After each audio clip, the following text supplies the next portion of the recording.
வணக்கம் தோழிகளே. இப்போ வாழைப்பழம் பால் அல்வா தான் நம்ம செய்ய போகிறோம். வாங்க. 6 ரஸ்தாளி வாழைப்பழம் எடுத்திருக்கேன். இதை சின்ன சின்னதாக கட் பண்ணி மிக்சி ஜாரில் போட்டுக்கலாம்.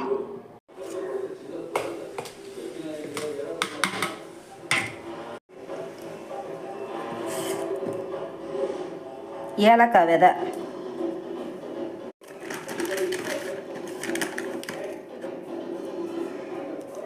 மைதா மாவு 1 ஸ்பூனு. இதை அப்படியே மிக்சியில் போட்டு அரைச்சிக்கிறலாம். இது நல்லா அரைஞ்சிருச்சு. இதில் ஒரு 3/4 கிளாஸ் பால், இதையும் போட்டு ஒரு சுற்றிக்கலாம். வாழைப்பழமும் பாலும் நல்லா அரைஞ்சி வந்துருச்சு. இதில் கொஞ்சம் நெய் போட்டு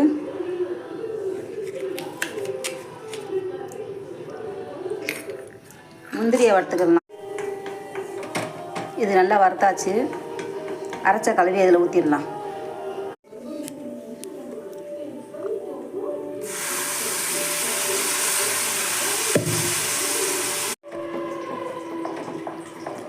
இந்த கலவையை நல்லா கிண்டிக்கிட்டே இருக்கணும் அல்வா பதத்துக்கு.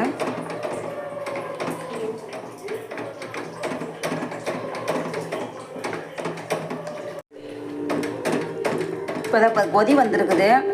இது நல்லா இந்த அல்வா இப்போ தான் நல்லா கொதி வந்திருக்குது. இது நல்லா சுருள கிண்டணும் அல்வா பதத்துக்கு. ஜீனி,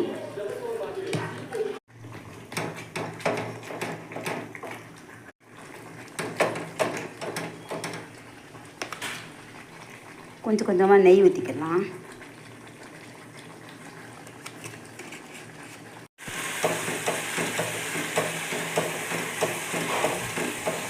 இப்போ இது நல்லா சுருண்டு வந்துருச்சு.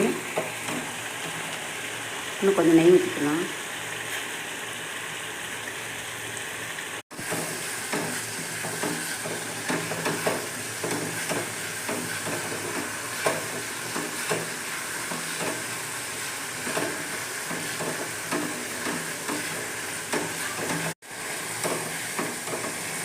இப்போ இது நல்லா சுருண்டு வந்துருச்சு. இதை இப்போ இறக்கிக்கலாம் நம்ம. வாழைப்பழம் பால் அல்வா ரெடி ஆயிடுச்சு. இது ரொம்ப டேஸ்ட்டாக இருக்கும். சாப்பிட்டு பாருங்கள். லைக் பண்ணுங்கள், சப்ஸ்கிரைப் பண்ணுங்கள், ஷேர் பண்ணுங்கள்.